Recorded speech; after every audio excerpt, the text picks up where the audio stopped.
نماز عطا فرما دی جس کو ہم آج صلاۃ التراویح کہتے ہیں۔ میرے نبی کے زمانے میں اسے قیام اللیل کہا جاتا تھا، اس لیے حضرت عائشہ رضی اللہ تعالیٰ عنہ کی روایت ہے جس سے 8 رکعت والے حضرات استدلال کرتے ہیں کہ رمضان اور غیر رمضان میں اس کو امام بخاری نے قیام اللیل کا ہی عنوان دیا ہے، آپ نے 11 رکعت سے زیادہ نماز نہیں پڑھی۔ ایک ضعیف روایت میں ہے کہ آپ نے 3 دن پڑھائی نماز، یہ تو صحیح روایت ہے۔ کتنی رکعت پڑھائی؟ تو ایک ضعیف روایت میں ہے کہ 20 رکعت پڑھائی۔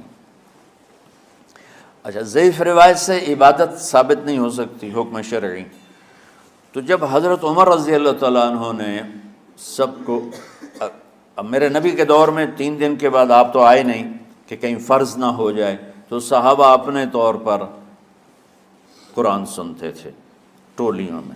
صدیقی دور میں 2 سال وہ فتنوں میں گزرا، تو اس میں بھی اسی طرح چلا کہ ٹولیوں میں ہوتے تھے۔ حضرت عمر رضی اللہ عنہ کے زمانے میں حکومت مضبوط ہو گئی، طاقتور ہو گئے، تو ابتدائی سالوں میں نہیں، چند سالوں کے بعد اب مسجد میں تشریف لائے تو لوگ اس طرح کوئی 4 ادھر 4 ادھر 5 ادھر 10 ادھر 20 ادھر، تو کہنے لگے ان کو ایک امام پہ جمع کر دیا جائے تو کتنا اچھا ہوگا۔ تو آپ نے سب کو اکٹھا کیا اور ابی بن کعب رضی اللہ تعالیٰ عنہ کو امام بنایا اور سب کو ایک نماز پہ جمع کر کے 20 رکعت کا حکم عطا فرمایا۔ تو حضرت عمر کا یہ عمل اس حدیث کو مضبوط کر دیتا ہے کہ چونکہ میرے نبی نے کہا علیکم بسنتی و سنت الخلفاء الراشدین من بعدی، کہ میری اور میرے خلفاء راشدین کی سنت پر مضبوطی سے عمل کرنا۔ تو حضرت عمر کا جو 20 رکعت طے کرنا ہے، اگر ان کا اپنا اجتہاد ہے تو بھی ہمارے لیے عمل کے لیے کافی ہے، اور اگر ان کو یہ یاد ہے کہ میرے نبی نے 20 پڑھی تھیں تو اور زیادہ اچھی بات ہے۔ لیکن بہرحال جو 8 پڑھتا ہے ہمارا اس پہ بھی کوئی اعتراض نہیں، چونکہ وہ بھی حدیث کے ساتھ بات کرتا ہے، اور باقی پوری امت 20 پڑھتی ہے ان پر بھی اعتراض نہیں۔ میں ایک جگہ سے گزر رہا تھا، نماز کا وقت ہو گیا، اہل حدیث کی مسجد تھی، میں وہاں نماز پڑھنے چلا گیا، تو ایک بہت بڑا اشتہار لکھا ہوا تھا 20 تراویح ثابت کرنے والے کو 5 لاکھ روپے انعام، کہ 20 تراویح، سینکڑوں سال سے امت کا عمل 20 تراویح آ رہا ہے۔ تراویح کا نام جو پڑھا مجھے یوں لگتا ہے کہ اہل مکہ، یعنی اہل مکہ جو تھے نا، وہ 4 تراویح پڑھ کے ایک طواف کرتے تھے، تو وہ آرام کے لیے ہوتا، ترویحہ آرام، تھوڑی دیر کا آرام، تو 4 تراویح کے بعد ایک طواف کرتے تھے۔ وہ چھوٹا سا طواف 10 منٹ میں ختم ہو جاتا تھا، اور پھر 4 تراویح پڑھتے تھے، پھر طواف کرتے تھے، پھر 4 پڑھتے تھے، پھر طواف کرتے تھے۔ یہ صحابہ کے تھوڑے بعد کے دور کی بات۔ تو مدینے والوں کو پتہ چلا کہ مکے والے تو یہ کرتے ہیں، وہ کہنے لگے اساں کی کریے، انہوں نے کہا اسی 40 تراویح پڑھیں گے، 40 رکعت، وہ 40 رکعت پڑھتے تھے۔ تو نوافل میں کوئی سختی نہیں کہ بھائی 8 سے زیادہ نہیں پڑھنی، بدعت ہو جائے گی، اور 20 پڑھنا بدعت ہے، یہ سب جہالت کی بات ہے۔ اور یہ 8 پڑھ رہے ہیں یہ غلط ہے، یہ بھی حماقت کی بات ہے۔ جو صحیح حدیث سے دلیل پکڑ کے کوئی عمل کرتا ہو تو بھائیو اس سے بحث نہ کیا کرو، مناظرہ نہ کیا کرو، یہ بہت نادانی والی بات۔ اور امت کا، خلق لاکھوں کروڑوں انسانوں کا ایک عمل پہ جمع ہونا، یہ بذات خود اس کی طاقت کی ایک دلیل۔ اور حرمین جب سے میرے رب نے، حضرت عمر نے 20 رکعت شروع کی، آج تک وہاں بھی ساری مساجد میں 8 رکعت تراویح ہوتی ہے، لیکن حرمین کی مسجد میں 20 رکعت، ادھر بھی ادھر بھی۔ اور یہ جو وہ وہاں ختم قرآن پہ دعا نہیں مانگی جاتی، یہ کس کا عمل ہے؟ حضرت عثمان کا۔ حضرت عثمان نے اپنے دور خلافت میں تراویح پڑھانے والے سے کہا جب قرآن ختم کرو تو دعا کرنا۔ وہ کہنے لگے جی کیا دعا کروں؟ کہ جو تیرے دل میں آیا کرنا۔ تو ختم قرآن کی رات تراویح کی آخری رکعت میں من الجنت والناس کے بعد دعا کے لیے ہاتھ اٹھانا، یہ حضرت عثمان رضی اللہ تعالیٰ عنہ نے اس کو زندہ فرمایا۔ اور امام دعا کرتا تھا 1 منٹ 10 منٹ 20 منٹ جتنے بھی، اور پیچھے لوگ آمین کہتے تھے۔ وطر کی جماعت نہیں ہوتی تھی، وطر کو باجماعت حضرت علی رضی اللہ تعالیٰ عنہ نے شروع کی کہ وطر کو بھی باجماعت پڑھا جائے، تو یہ ان کی سنت ہے کہ وطر کو باجماعت پڑھا گیا۔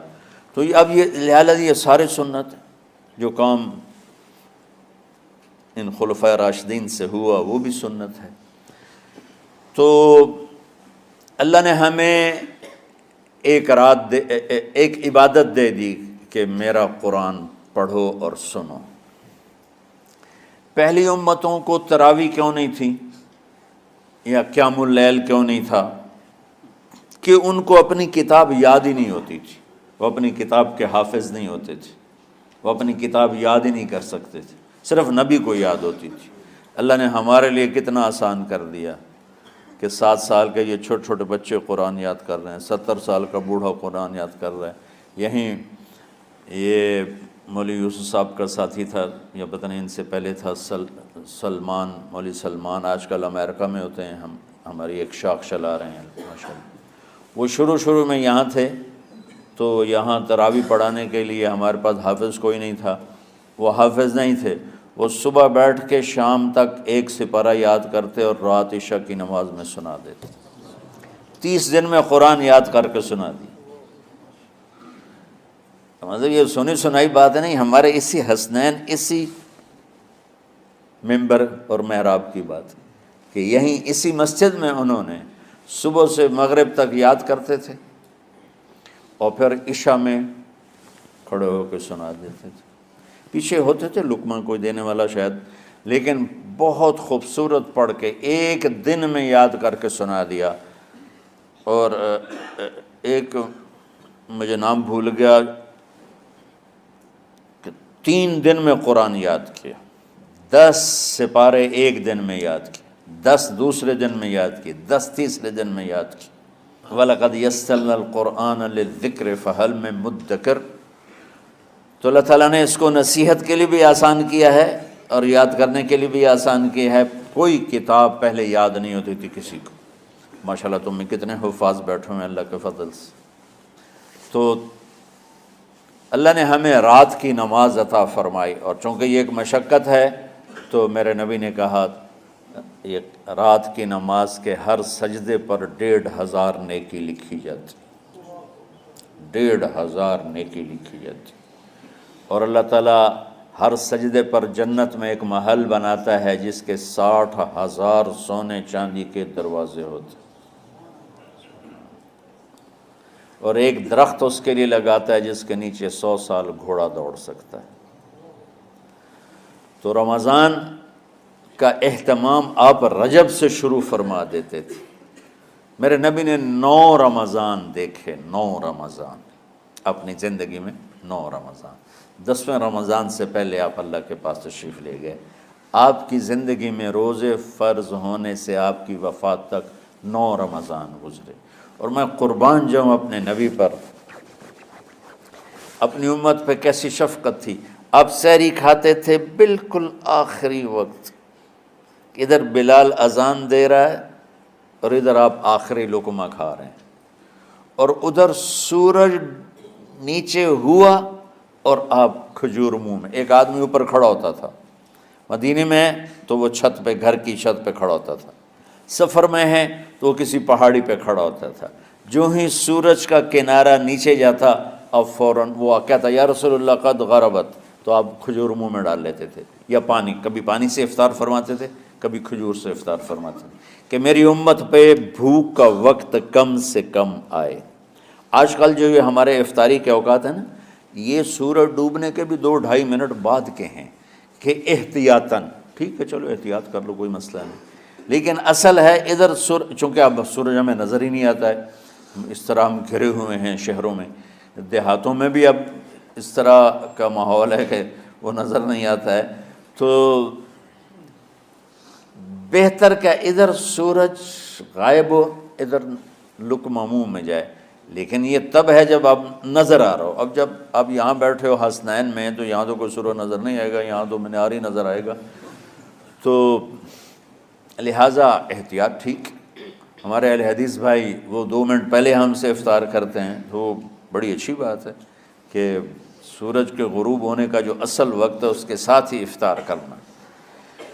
اور سحری میں ایک واقعہ سناتا ہوں، آپ سحری کھا رہے تھے، بکرے کی سری پکی ہوئی تھی، تو مولا علی رضی اللہ تعالیٰ عنہ اور عرباض بن ساریہ رضی اللہ تعالیٰ عنہ آپ کے ساتھ کھانا کھا رہے تھے، تو حضرت بلال ہے، یا رسول اللہ وقت ختم ہو گیا ہے، میں اذان دینے جا رہا ہوں، آپ برائے مہربانی کھانا پینا بند کریں۔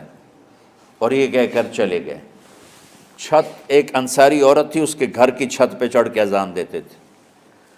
چڑھنے لگے تو پھر واپس آئے کہ دیکھوں اللہ کے نبی نے کھانا چھوڑ دیا یا نہیں، آ کے دیکھا تو وہ کھا رہے تھے۔ انہوں نے کہا یا رسول اللہ واللہ لقد اصبحت، یا رسول اللہ اللہ کی قسم سحری کا وقت ختم ہو گیا، صبح ہو گئی۔